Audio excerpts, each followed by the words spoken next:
Do you have any hobbies besides nature journaling? Most nature journalers have other interests, such as bird watching, kayaking, camping, mountain biking, hiking, gardening, flower picking, stargazing, and other interests that they have in the outdoors. In this week's episode of the Nature Journal Show, I'm going to give you 5 tips on how you can get more bang for your buck out of your hobbies and more fun out of your nature journaling. Tip number 1, address mental obstacles before you even get started. When nature journaling combined with your other hobbies, the first mental obstacle you're going to deal with is our limited definition of what nature journaling is and what the time, place, and subject is for nature journaling. You might be keeping those separate right now. So to nature journal your hobby, you're going to have to create a new definition of what nature journaling is. And thinking of it as a perspective that can help you observe and learn faster is a great way to include your hobby as a potential subject for nature journaling. The second major mental obstacle is your own inner critic. This is the voice inside of you that tells you that you're not good enough or that you don't have the scope to nature journal in these other types of situations. You're not good enough of an artist. You don't have enough self-confidence. All of these things that our inner voice tells us. For more information about how to deal with your inner critic, see my video about mindset of nature journaling. The third mental obstacle is fear of judgment. We might be used to nature journaling in certain situations, but we might not have the confidence to nature journal in other situations outside of that bubble. For example, if you want to nature journal on a camping trip, that's something you have never done before, you have to bring your nature journal out in front of all your camping friends. Or if you're going on a bird watching hike where no one else nature journals, pulling out your nature journal the first time might be problematic if you're afraid of how those other people are going to judge you and your nature journaling.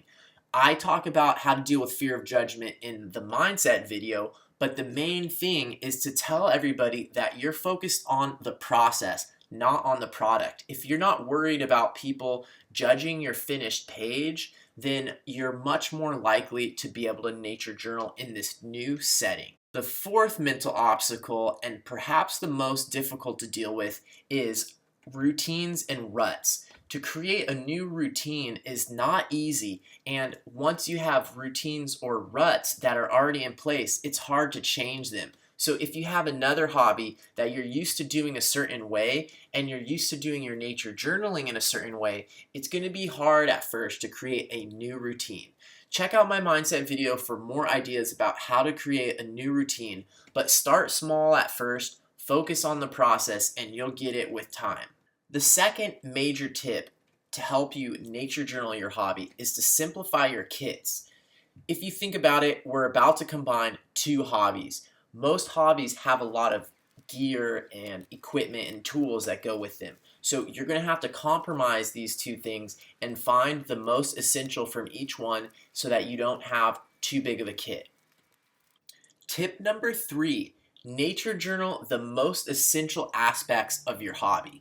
Since you're going to be splitting your time between doing your hobby and nature journaling, you don't have all the time in the world. So focus your nature journaling on the essential aspects of your hobby that tell the story that is most important.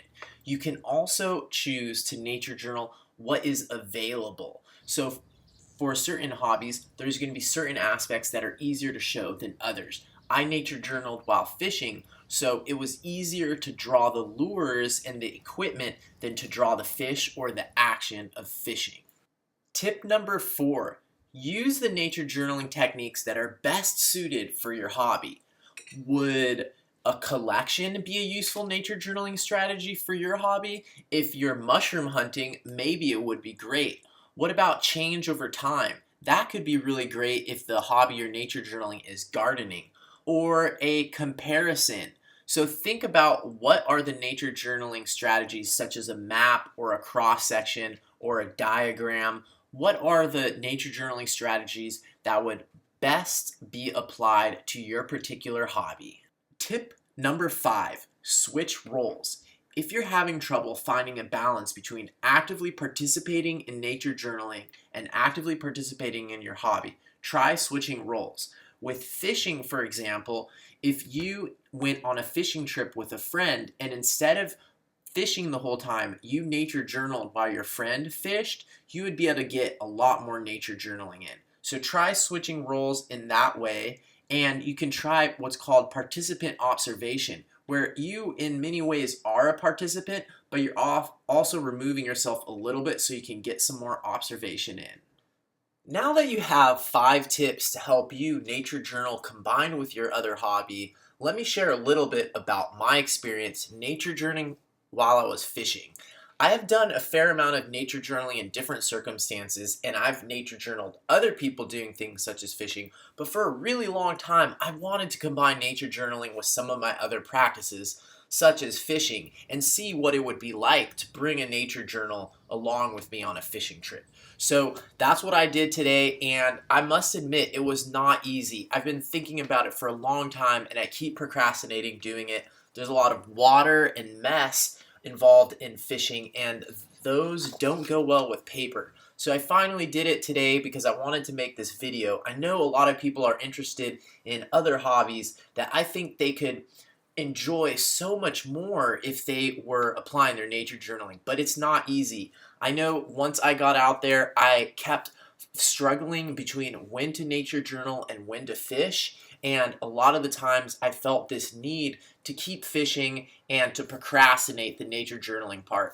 What I found, however, it was just really fulfilling. I'm glad that I have these pages that I can look back on, and it also provides a really cool record of what different lures I tried, what didn't work, and just some of the story that was there. And this is something that, if you're into birding, for example, or into fishing, your nature journaling is an important record that you could look back on and see patterns of where animals are present, where they aren't, what's working, what's not working, things about habitat, notes about weather. There's just so many ways that nature journaling can help in a hobby like this. Some other hobbies, I think that would be really. Comment down below what hobbies you think would be good for nature journaling, but I think some ideas that would be good would be like combining with mountain biking. What if you took a small nature journal with you on your mountain biking trips, and after you do a certain amount of distance, you get to a cool view and you just whip out your nature journal and do a 10-minute landscapeito.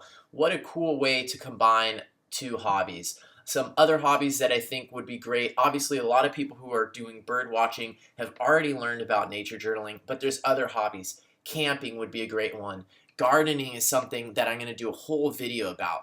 If you have any other ideas about how nature journaling can be applied to your cool hobby, or you have an unusual hobby that nobody knows about, comment something down below.